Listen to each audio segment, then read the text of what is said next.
சரி, ஒன்னே ஒண்ணு சொல்ற, எழுதி வச்சுக்கோங்க.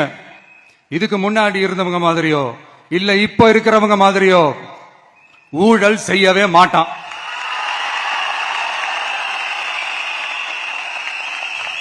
ஒரு பைசா தொட மாட்டான். எனக்கு அது அவசியமே இல்ல. புரிஞ்சுங்களா உங்களுக்கு? எனக்கு அதை தொட வேண்டிய அவசியமே இல்ல. ஒரு துளி ஊழல் கரை கூட படியவே படியாது, படியவும் விட மாட்டான். நீங்க கேட்கலாம், இதன சினிமாவா, இதன முதல்வன் படமா, ஒரே நாள் நம்ம இவர் எல்லாத்தையும் கிளீன் பண்ணிடுவாரான்னு நீங்க கேட்கலாம்.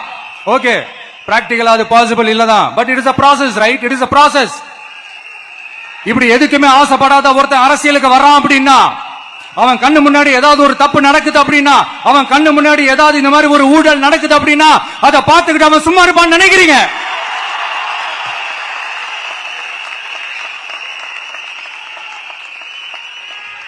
அதனால இந்த தீய சக்தி